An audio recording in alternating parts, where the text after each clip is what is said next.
fuck? What the fuck? What the fuck? What the fuck?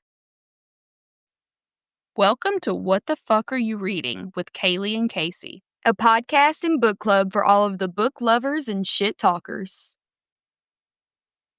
Hey Kaci, Hi. how is your day going? Very good. Went to the farmer's market this morning with my family. You were also there, but, It was my first time at the farmer's market. Oh my God, don't you love it so much? I have to say that I could have spent a lot more money there if Mom hadn't been with me, Oh yeah. judging me. Every time. But also, there was way more people there today than usually. So, I feel like the next time you go, it's a little more enjoyable. Mhm. Today, there was seriously, double the amount of people there normally are. Yeah, I'm really excited. Yes, you have to come with us again. So, tell me what the fuck happened. Okay, so this is my own story. And it's, such a super freaking long story. So I'm gonna try to, way downsize it. And it's basically the story of how my dad scammed us and is no longer in our life. So if you're going to be offended by this story, then please fast forward and don't text me about it later. Also, this is not my dad. I would just like to reiterate. Yeah, just to update, we do have different dads, but the Yeah. same mom. Hey, so yes, Daddy, I'm not talking bad about you. If you're listening, he doesn't listen. He doesn't listen. So, And my dad, I will be talking bad about you. So fast forward if you're listening. I did have to say, I told my dad about the podcast, and he listened to half of one episode and was like, "Yeah, it's okay." I am so amazed by the amount of people that are totally offended by the word fuck in the name of our podcast. Get over it. It is a lot of people. A lot of people are really, but I feel like that is just, it's setting you up for what you're going to hear. Yes. And, there's a subset of people, are people who are going to appreciate it. Yes. So, I actually told Kaylee today, honestly, if there's anybody that's offended by the word fuck, then don't listen to our podcast and don't join our book club. Simple as that. yes, I'm not trying to seek people out to offend for the Yeah. most part. It's just, I know that there are people out there who are not bothered, and those are the kind of people that are going to want to listen. Yes. It's not the yes. kind of people who want to go to my grandmother's book club.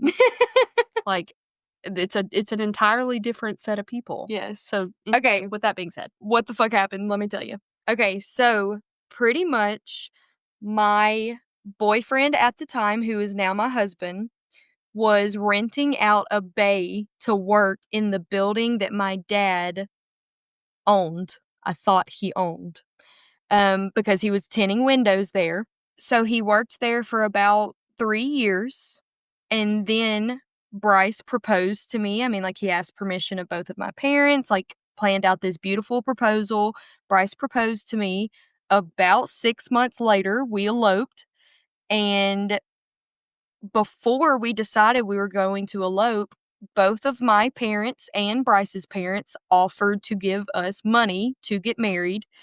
And so my mom gave me the money that she was giving for us to have a wedding. Bryce's parents gave us the money to give us, and my dad said he was going to give us money, but never did. And also fine. I really, even if he would have straight up said, no, I'm not giving you anything, cool, no worries, whatever. So we get married in March. And we had the most beautiful, perfect wedding, party. We then left to go to Dominican Republic for 10 days. We had the perfect, I cannot even put into words how nothing went wrong. It was the perfect 2 weeks of my life.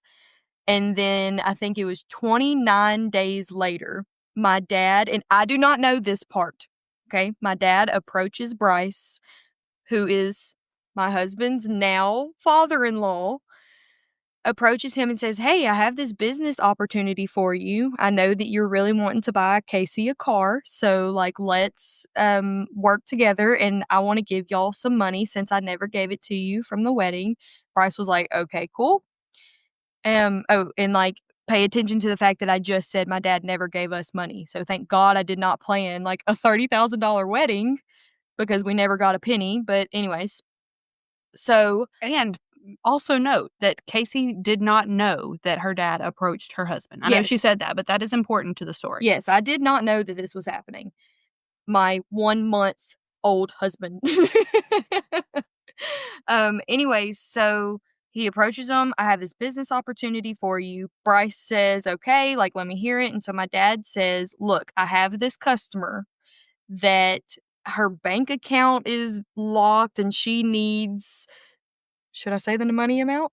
Yeah. Okay. She needs $11,750 to unlock her bank account, which, first of all, red fucking flag. Red flag. That's the first thing I was saying too. Red flag. Like, it's only because Bryce is a pure soul that this was not a red flag to him. Well, and he's thinking, I trust this man. Not only is he my father-in-law, but I have worked alongside him for the last 3.5 years. Like, I have no reason not to trust this man. And so my dad's like, don't tell Kaci though, because we're going to surprise her, because when this woman unlocks her bank account, we're going to double it and give y'all about $30,000. Red flag number 2, any fucking ways. So anyways, Bryce is like, okay, I have cash. So I'm going to go to our safety deposit box and I'm going to get it and I'm going to come back. And so, Bryce drives 20 minutes to the bank and then 20 minutes back, never calls his wife to ask her opinion, but it's okay. I love you, baby. Anyways. And Bryce gives him $11,750. And that was on a Tuesday. So flash forward to Saturday, we're on the way to my friend's house and I'm in the passenger seat and Bryce says, hey, so your dad asked me for some money, around $11,000. And I busted out laughing. I was like, oh my God, thank God you didn't do it. And like radio silence in the car. And I like turned to him and was like, what did you do? And like Bryce is freaking out, scrambling over his words. I'm crying. I'm like, why didn't you ask me? I would have told you that he can't be trusted, like, with money. And I just knew that about him. He had never done anything with me, like, personally, but he's always had like this severe money obsession. So I just like, I don't guess I never talked about that with Bryce in the 5 years that we had been together. Like, it never came up. And $11,000 is a significant amount of money. It's not like it's not like we were raised with a lot of money. Yes. So, and like Bryce works so hard. He is a small business owner, so that amount of money was huge. But when you're being told, oh, I'll give you $30,000 by someone that you trust, like, that is also huge because you're like, hell yeah. Yes, that is like a life-changing amount of money. It can be at that at a young age, just married, hoping to start a family eventually, you know? Yes. So I know that I've already spent so much time telling the story, but like there is so much more to this story, and I'll kind of like sum it up with that happened in April of 2022. Needless to say, he didn't come back with the $30,000. And my dad has never spoken to me again. The woman, the customer, apparently, and I'm not saying her name because she has threatened me several times. Okay, but bitch, she will fucking kill us too, apparently. Anyways, she went to jail in January of 2024 and got out in December. So, like, and the FBI, y'all, was like asking questions and shit. And so, like, it is the craziest story. I called, I swear to God, probably 150 people to either ask them if they had been approached by my dad or to warn them. And so many of these people either did give money. I found 11 people that he got money from, or he had approached them. And like, it's so much. One person gave him $50,000. One person gave him $74,000. So it's like, what the fuck? And so I wanted to investigate this. I was obsessed with this for about 8 months. Like, it consumed my life. Until I found out I was pregnant, and all of this just simply did not matter anymore. But the woman who I call his accomplice threatened me so bad, sent us a picture of our house. So, like, she knew where we, like, it was so fucking scary. She must have never met Kisa. She must have never met Kisa. And I think that's why my dad has never spoken to me again, is because he has met Kisa. Kisa is our mom, by the way. Yes. Yeah, so but I got a little bit of Kisa in me. And I definitely do too. I think that's why he hates me so much. And he's so, like, I wouldn't say he's scared of me, but, like, he doesn't want to deal come with on, me. I'll put my address out there. Take a picture of my house, okay? Take a picture of my house. Yes. I mean, I was scared that they were, like, involved in, like, the cartel or something, like, way bigger than some money laundering bullshit. Like, I was just so scared. And then I found out I was pregnant, so I was like, okay, now I have to take care of this baby. Like, I can't let these worlds collide because I don't want anything to happen to my baby, who is also his grandchild that he has never met. I just want to, like, put that out there. And she is the most precious baby in the world. Yeah. And so he is the one missing out. So you know what? I hope you are listening. Like, I'm not going to say your name. Many people know it. Like, you're not worth knowing, to be honest. But in case you're listening, you're a piece of shit. You're missing out on the greatest blessing that you could have ever had. And I hope the $11,750 was worth it. That's all. Period. Okay, so I just told probably a story that would take me 45 minutes to tell. I just told it in like 11 minutes. I'm very proud of myself. Yeah, well, you know, y'all are going to have to share some tea with us so we quit telling y'all personal stories. But on to the book of Azrael. So where we left off, Diana is in captivity by Sam Kyle and the Hand. And Caden just sent a message through Peter the Celestial, who is being controlled by Alistair, to let her know that he's not going to try to come save her. She's on her own. So she's got to be feeling pretty fucking hopeless at this point. Sam Kyle is clearly very powerful. She's not going to just easily overtake him and get out of this situation. So she's probably just resigned herself to death at this point. So more days pass. Diana is refusing all the food they try to give her. And I'm thinking, like, how long can she go without eating? Because if I miss one meal, I am a completely different person. Oh, absolutely. My boss knows at 12 o'clock, like, I have about 30 minutes before I am unable to work any longer because I need food. Well, I can say that, like, Burke, my husband, tried to get us all to fast together while my stepson Caleb was cutting weight for wrestling. What the fuck that got to do with me? He was like, if Caleb can't eat, then none of us are going to eat. Nope. And when I tell you that I was a raging bitch, like, starting around 3 o'clock, and he didn't feed me till like 7 or 8. No. Around 3 o'clock, everything he said to me, I was snarky back to him. Like, Burke, if you're listening, that is abuse. This is abuse. This is marital wife abuse. And I said you will never do that to me again. I cannot handle that. Like, there were no snackies. One thing about us, we can eat. I can eat. Yes. I am like a big girl at heart. For sure. Foodies to the core. So anyway, the lights come on in her cell and a group of Celestials come to take her somewhere. She thinks maybe they're finally going to kill her, which would be a relief at this point. But they bring her to a vehicle, which is an armored truck. They put those magical shackles on her again that make her weak. And a member of the Hand is riding with her, but she sasses him and he punches her so hard that she gets knocked out. Oh my God.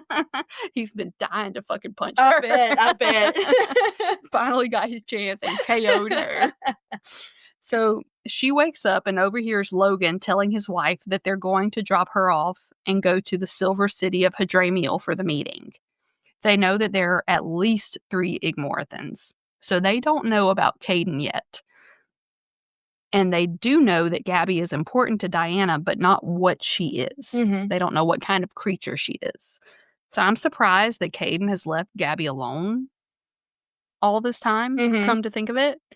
I mean, not maybe just recently, like now that she's in her safe house. I mean, now, she is hiding from him. But even before that, I'm surprised that he let Gabby. So it's like, does he have some kind of like love in his heart for Diana? That he respected that? I don't think that love is an emotion that he feels. Yeah, okay, I don't either, but like, whatever. I think that Gabby probably was just not powerful enough to be important to Yeah. him. And without Gabby, he had no hold over On Diana. and he needed Diana. Yes. So that is, I think, what the dynamic is. Mm-hmm. So Logan asks who it is that has such a hold on her. But of course, Diana doesn't answer. She just wants to keep Gabby safe. So instead, she asks him how he met his wife, noting that she must mean a lot to him to have performed the ritual of Dyson, which is a ceremony that binds the soulmates. It's like a wedding, basically. Okay. But like we mentioned before, the marriage is more of a soul bond. it's more serious. Yeah. It's very permanent. It's not like me and my first husband. So that's going to be next week's tea. That was not a permanent situation. And no, I am not talking about that. Okay. Y'all DM me. So it's like a marriage, but much stronger. And it's what Gabby had wanted with Rick, but now was never going to get to have. Big dick Rick. Big, poor, not, I was going to say RIP, but he's still alive. He's just no longer able to be in Gabby's life. And he's no longer to be in Gabby. In Gabby, in the kitchen. In the kitchen at 7 a.m. 7 a.m. is crazy. So she naps for a few hours after he threatens to kill her if she mentions his wife again. Okay. So she wakes up to Logan screaming and trying to communicate on a radio to one of the other trucks in the convoy. So something hits the truck and they flip a few times. Oh my God. I'm like, geez. So it comes to a stop, but something hits them again. Oh my God. And they just flip some more. Just keep on flipping. So a dark figure rips off the back of the door of this armored truck and drags Logan out, screaming. So is it Caden? I thought he said he wasn't saving her. I hope it's not Caden, though. So Liam, a few hours earlier, we have a little flashback, okay? Peter tells him that the convoy is ready to go. And I'm like, uh-oh, there's your problem right there. Peter. Liam, yes, you got Peter. And you trust in the wrong person, Liam. Yep. So Liam even thinks something feels off about Peter and a few other. So he needs to maybe listen to his intuition. Yeah, I was about to say, trust your gut. A little bit. Something feels off. But yeah, we just gonna roll with it. Like Bryce not listening to them red flags. Sorry, Bryce. We're gonna have to talk a little bit of shit about you. Just a little bit.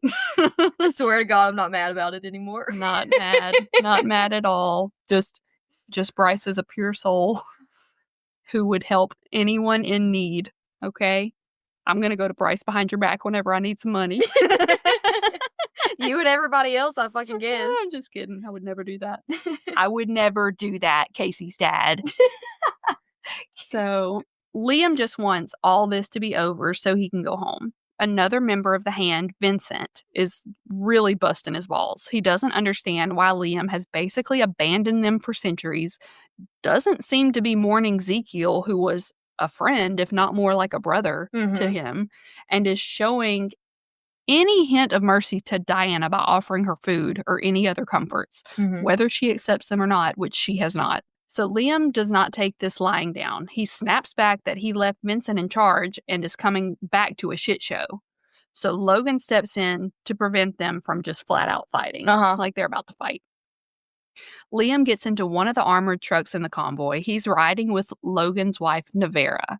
Vincent is in the first truck in the convoy. And I mention this because I'm not sure that he survived after whatever attacked them. But there are 6 trucks total. And they have to go to Hamel before traveling on an underwater convoy to the Silver City. So they might not even be in the same convoy. It's just not clear. Okay. But there's 4 trucks in her convoy, and I'm tired of saying the word fucking convoy. I don't even know what a convoy is, but I assume it's a group of trucks. That's what my context clues tell me. But I've never been introduced to this word before. So Liam is not sleeping at all. In this time period, these weeks that he's been back. Okay. He is just choosing not to sleep because when he does, he has nightmares and tears shit up. Shit happens, yes. So how you said you can't go without eating, I can't go without sleeping. It makes me crazy. Oh, no, I don't go without sleeping either. In fact, I was almost in a bad mood thinking I needed a nap before we recorded. But when I start talking, I feel better. Yes. But before that, I'm like yawning. I'm like, fuck, I got to do this shit again. Like, why did we even start this fucking podcast? I need a nap.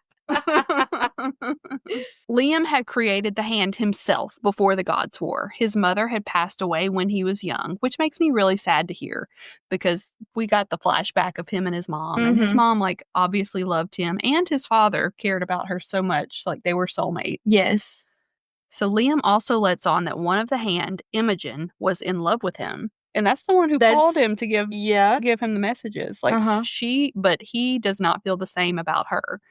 She was the one always trying to contact him while he was living the recluse life on the remains of his planet, Reshiram. So while he's riding with Nevera, he confesses that Diana almost escaped him. If he had been 1 second longer in acting, she would have flown away as that wyvern. Also, that he believes she hasn't tapped into her full potential yet. Okay. People keep saying this about Diana, and I wonder what's going to happen when she does finally tap into that potential. Same. So the old Igmorithans they used to battle were not as sophisticated as Diana. They couldn't shapeshift at will. They were really nothing more than monsters. Yeah, I was going to say, didn't you say they were some kind of monster animal? Yes, they didn't have conscious thought or free will. So this evolution is very dangerous. Okay. And probably means war. Like, they already know that war is probably on the horizon. Yes. So Nevera asks if he will use the Oblivion blade on Diana, which is an obsidian blade created from hate, devastation, and grief. It delivered something that no other weapon or person could, which is permanent death with no afterlife. If you get the Oblivion blade, you are done for. Okay. You don't get to go to Asterioth. You don't get to be revived. None of that. Okay. You are dead. And Sam Kyle, Liam, created this blade. This weapon is what gave him his reputation and fear among everyone. Everyone is scared of him because he was able to create this blade. But it's also one of his biggest regrets. But he gonna use it if he has to. That's what he said. He gonna use it if he has to. So Diana comes to, and it's Tobias she sees. He is moving a half-drained corpse away from where... So are we, like, at the wreckage now? We're back at the wreckage. Okay. At present Diana day. comes to after she's been in this wreck. Horrible wreck, yes. With all the flipping. Yes. And it's Tobias is the one who had ripped the door off. Okay. And there's a drained corpse that he was just dripping blood down her throat. To revive her. Because she hadn't eaten. She hasn't eaten in weeks. Yeah. And they weren't offering her blood and shit anyway. They were offering her food. Would you like a cracker? Which she can eat food, but it doesn't sustain her the way, like, she has to have blood and flesh. Gross. To maintain her strength. So that's disgusting. Yeah, so gross. Can't imagine somebody dripping blood down my throat. Sounds terrible. I don't even like the smell of blood, actually. No, I definitely don't like the taste of it. Oh, Kami cut her finger the other day and put it in her mouth, and I was about to be like, bitch, we cannot be friends no more. No, it's disgusting. So, memories of the multiple celestials that she just consumed are flashing through her mind. Because remember, she drinks the blood, she gets the memories. Yes. So, it would really suck if I had to endure the memories of every cow I ate, is what I was thinking. Probably not a whole lot going on. I would no longer eat cow. I'd have to be a vegan. And several of them, like, she must have been very fucking thirsty. So they're still near the wrecked convoys. Not sure if anyone survived. But Logan is still alive and basically just being tortured by Alistair right now. And his wife is, like, near, right? I think they were in a separate convoy. Okay, carry on. So I don't know why I said basically. He is definitely being tortured. Oh, okay. He is definitely. No question about it. Alistair is repeatedly stabbing him. Oh, that'll do it. Tobias tells him not to kill Logan because Caden wants him alive for information. So they get the keys off Logan and take the strength-draining chains off of Diana. Okay. So Alistair notes the mark of Dyson on Logan's finger, which is basically like a wedding ring. A wedding, yeah. And cruelly wonders out loud if his mate will survive without him. Logan is very near death at this point. Okay. And Logan's a celestial. He's not a god. Like, he can die. They give Diana a taste of his blood so she can read his memories. And she sees Logan with Liam in the hand on what must be Reshiram, which is a very beautiful country. Mm-hmm. Then she sees him on the battlefield. Then she sees him and Navera at their bonding ceremony. So Diana sees nothing in his thoughts that indicate where the Book of Azrael is. Mm-hmm. So Alistair tells him that they're going to take him with them. So the plan is for Alistair to do his mind trick and use Logan as a puppet, as he's done to so many before him. So, like the Peter situation? Yes. Okay. Logan won't help them destroy his family, though. He forms a silver blade in his hand, and Diana knows what he's about to do. Oh, he's about to kill himself. Because she's already seen one of the member of the Yes. hand do it. And something just snaps inside of her at that moment. She grabs the blade from Logan and whips around and stabs it up through Alistair's chin. Oh my God! She turns around and fucking kills Alistair. Oh, thank God. In that moment. So something she does is finally fucking likable. Oh, thank you, Diana.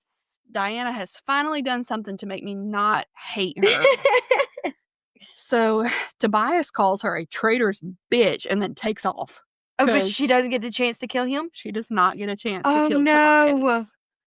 He knows that he doesn't stand a chance against her, so he just takes off. Oh, that is so tea. Logan is still close to death, and now Tobias was already heading to tell Caden what she'd done. So she thinks she's fucked. Gabby's fucked. Everybody's fucked. Yes. Okay, so Logan is in disbelief. She very painfully cauterizes his worst wounds and then assists him to get the fuck out of there. Mm-hmm. The portal to the Grand Estate in Boel, which I assume is where Liam and the rest of the hand are, that's where we've It's where moved on convoy to. number 2 was. Yes.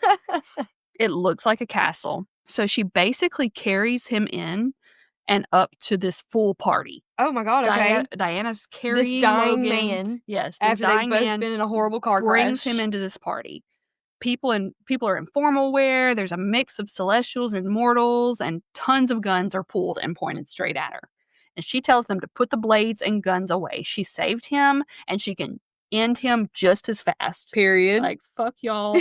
I brought him back alive, but I will kill him if y'all don't lower their weapons. So Liam asks what she wants, and she says a truce. And he doesn't want to do it. If not for Navera, I don't know if he would have done it. Like, poor Logan. Like, he's his friend, but Sam Kyle's, like, not having it. He's not about to make a deal with the devil, basically. No deals with terrorists. Liam guesses that she wants protection, and that is indeed what she wants. She wants protection, but not for herself, for Gabby. Okay. Which she tells him. Vincent is not on board. He can't believe that Liam is even considering this. And Vincent, I can just tell you right now, like, I'm getting a bad vibe from Vincent. Like, I feel like he is too defiant against Liam. I think he has gotten too used to having the power of Liam being gone. And I just foresee there being issues with Vincent in the future. So Diana tells Liam she will help him and find what the Igmorathans are waiting for and help him kill him. He doesn't even know who him is yet. Okay. He doesn't know Caden. So Liam doesn't even know that Caden exists, but Diana's basically saying, like, I will help you kill my leader. Okay. If you protect my sister. Once Gabby is safe, Caden is defeated, they can do whatever they want to her. They can kill her, imprison her, doesn't matter. She doesn't care as long as Gabby's safe. Yes. So he tells her that there will be no freedom for her. She'll pay for the crimes that she's committed. And Diana doesn't care. Gabby's the only thing that matters. Oh. Liam agrees to her request, but that's not enough for Diana. She wants to sign it in both of their blood, sealed and unbroken, whatever that means. Okay. So whatever it means, it's a big deal. And again, Vincent is like, what the fuck? No, we are not doing this. But Liam agrees. And it's obvious that Logan will die soon if he's not helped. So they each cut their palm, and he repeats after her, blood of my blood, my life is sealed with yours. Until the deal is made complete, I grant you my maker's life in exchange for my sister's life. She shall remain free, unharmed, and alive, or the deal is broken. My life is yours after, to do with what you must. Damn, okay. She's not playing around. No. She's not a very good deal maker, because I feel like as part of the deal, like, Like, I'm holding your friend. Can part of the deal be that I at least get, like, just, like, a light prison sentence or Yeah. something, you know? Yes. You Or have a to quick kill death. me? I don't know. Quick death might be better than prison. I've said before I'd rather die than go to prison, so. I'd be somebody's bitch so fast in Mhm. prison. I'll find me a good girlfriend. Mm-mm. Take care of me. Don't want no part of it. Can't imagine prison food is good. She says she knew she made a mistake when his blood touched hers. She could see his memories. His reputation was very well deserved. Mhm. He took out whole armies on his own, and after he repeats her words, their hands burn as though they're being branded together. Okay. Diana's last thought of the chapter is wondering if she traded one monster for another. Oh, yeah, that's a good point. Mm-hmm. So Liam is questioning Diana. He doesn't understand how she was able to get a message out asking for help. So she explains how Peter was Alistair's puppet. And what is he now that Alistair's dead? Mhm. So Vincent pops in and says, that's impossible. No one could have infiltrated them, blah, blah, blah. Look, motherfucker, your cocky ass attitude is getting so old, so quick. Over, Vincent. I get over people real quick. So Diana tells them that any puppet Alistair had should be dead now, too, with Alistair's death. So, Peter? So she lists off about 4 different spies who should be dead bodies now, and Liam sends Vincent to go check. And I feel like Vincent is the type that could turn bad for power. I already told you that. I don't like this guy at all. She finally tells him that she worked for Caden, and Liam suspects that she desperately needed the protection because she was being so impulsive. Diana doesn't admit it, but, like, yeah, she is seriously very desperate for Gabby. Liam does not know of Caden. He's never heard of him. He's never encountered him before. Oh, that's embarrassing, Caden. Yeah, like, he means nothing to him. He asks why the others follow Caden so blindly, and she explains that to the other world creatures, he is king. Which is confusing to Liam because the otherworld realm is sealed. Like, ever since the fall of Reshiram, the other realms sealed off to make sure that no more Igmorathans were able to destroy any more planets or whatever.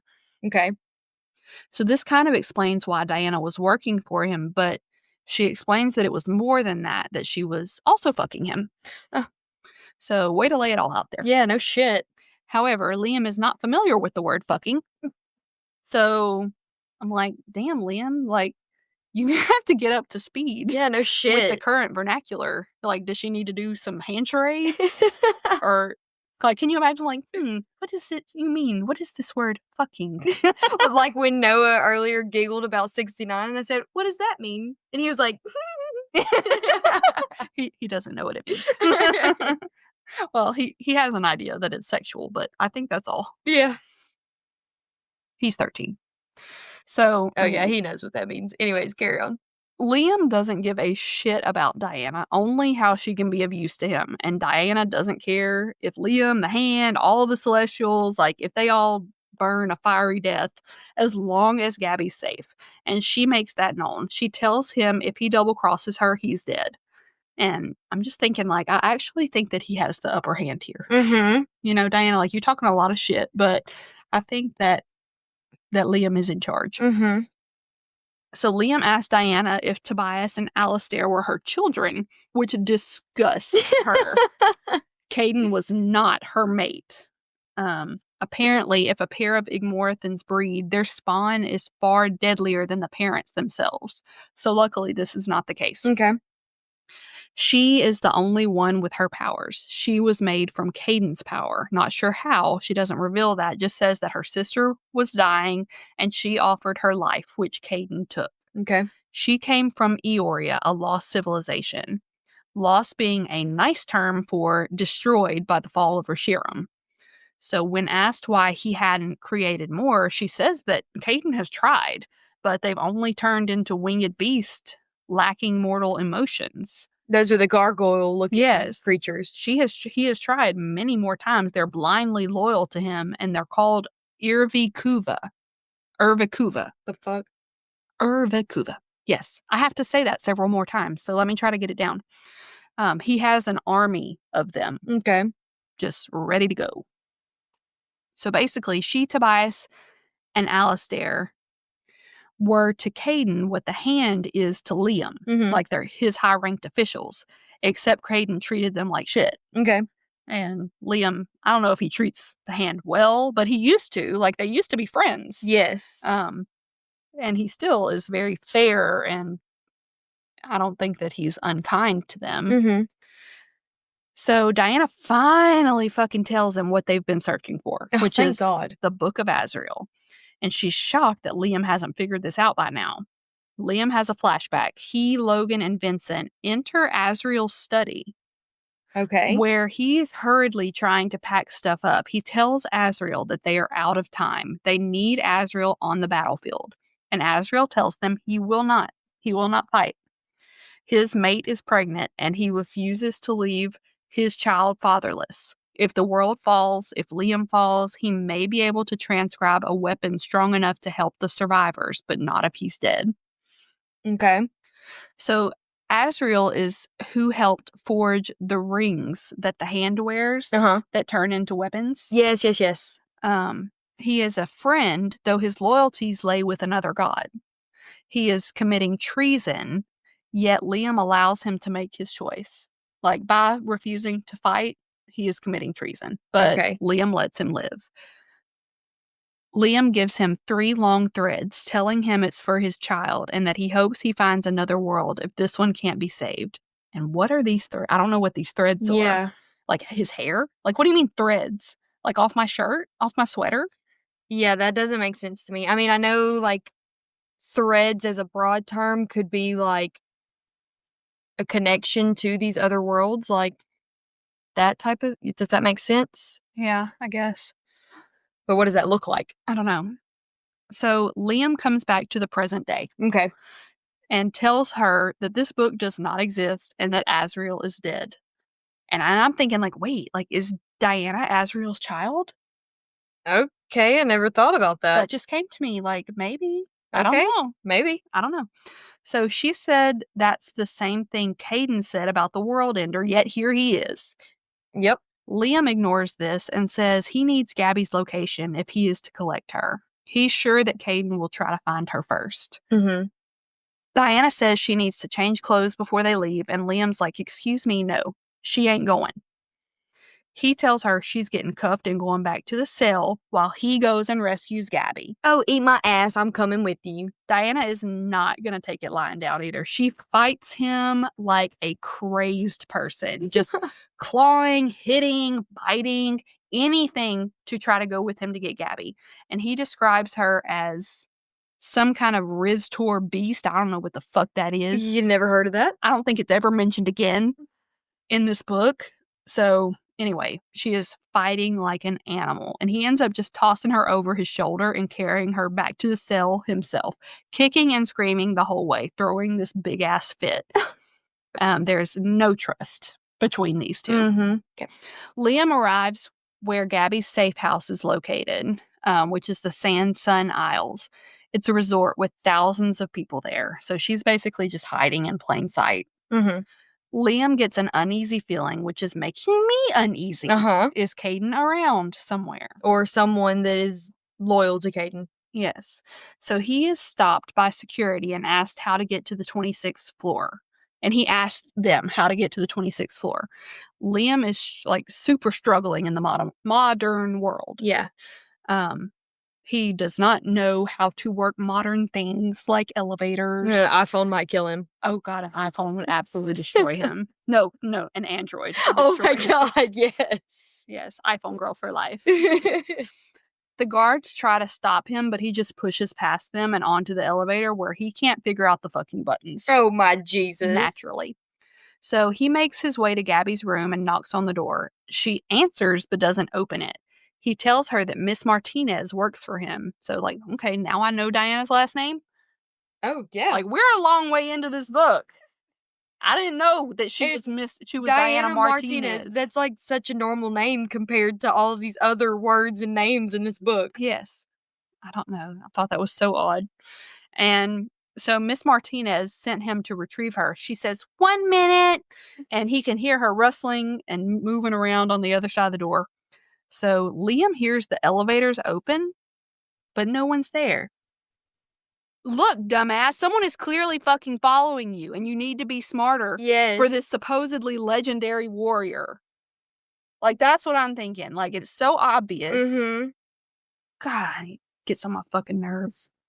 So when Gabby opens the door, she stabs him in the stomach. With the blade that she was sent with? With the Forsaken blade. That is freaking hilarious. That Diana had given her. She was like, boop. So he just puts his hands on his hips and looks down and sighs. He is not fazed in the slightest, but like, go Gabby. Yeah, like, go Gabby. You tried. I love that for her. So he pulls the knife out and Gabby is frozen, but not looking at him. Like, she is obviously frozen in fear, but she's looking over his shoulder. Oh my God. So he spins around to see 3 figures, which are more like smoky outlines with no eyes or features, just darkness. Okay. And Liam takes the Forsaken blade Gabby stabbed him with and annihilates the figure closest to him. The other 2 turn on him, but he slips inside Gabby's room and slams the door in their face. He gives her back the blade, knowing the door won't hold and she needs some kind of protection. So Gabby hides behind a couch and the figures go ahead and break the door down. And he summons the ablaze weapon, which that is not. I said I think that's the one that causes permanent death, but it is not. That's the Oblivion blade. Oblivion, yeah. So he pulls out this other weapon. 4 more of these creatures walk through the walls. The fuck? They're coming from everywhere. Then 2 more after that. So Liam is just killing, disintegrating these people left and right, just like fighting. They just keep coming. They keep trying to get past him to get at Gabby, but he's keeping up with them pretty well. Like, he is this world ender. So one does actually grab Gabby and start dragging her away, and when that happens, his palm starts glowing like he's about to break this blood bond that he has with Diana. Okay. So Liam saves her, though, and once all the creatures are dead, Liam tells her it's time to go. So Liam tells Gabby that he'll take her to Diana. She just has to come with him, and she agrees. Black smoke starts shimmering all over in the room, blending and twisting, like the creatures are reforming. Oh God. After he has killed them. Yeah, we need to get the fuck up out of here. So he picks Gabby up and takes off. Why the fuck aren't you using your Oblivion blade that kills people for real? Like, it's too bad. Does he carry it on him, or like? I think so. Okay, that's aggravating. Like you could kill them. Yes. But instead, like, we're just gonna knock them off. Like, they're like the little mushrooms in Mario. Boop. And then, like, maybe it's not Mario, I know, but one of those video games, and they, like, turn upside down for a while, and then they flip back over. It's the skeleton in Mario where you jump on them, and they, like, come down, and then their bones come back up. Yes. Like, anyway, it's very annoying. He picks Gabby up and takes off, blasting this ball of energy down the hallway behind him as the shadowy figures are following him. Okay. Knocks them all out. So someone pats Liam on the back and he spins around, pressing Gabby behind him against the wall. And a man is standing there in black armor, his head hooded. One eye is opaque and the other is hidden or missing. So he's holding a black orb in his hands. The shadowy creatures go to the man's side. He says, "The world ender in the flesh."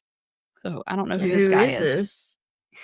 He demands they hand over the whore's sister. Oh. And I'm like, rude? Who are you calling a whore? Rude. Liam is not going to surrender Gabby. She is innocent, and he can tell that she is pure. He'll fuck all these motherfuckers. So Liam knows that the chances of keeping Gabby alive are pretty slim at this point, but not zero. So, like, here we go. Yeah, here we go. Liam said, "Gabby, my sister now." The floor starts shaking, and Liam's like, "Gabby, does the ground always shake here?" And she says, "No, that's my sister." How? So I say, here we fucking go. Diana is in the building. Hell yeah. Flames burst through the floor, consuming every last one of the bad guys. And the only thing Liam asks when she shows up is, "How did you get out?" Like, literally, how? Okay, so let's pick up again. Now that we've got you on the edge of your Edge seat. of your seat. I hope that y'all come back to hear the rest of the story. Yes, today's episode was fun. Okay, yeah, it was. Bye. Bye, fuckers.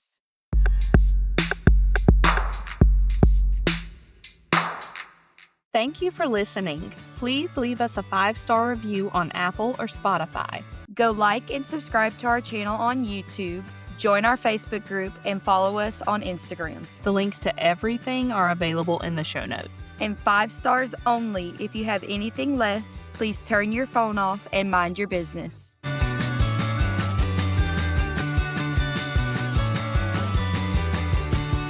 Bye, fuckers.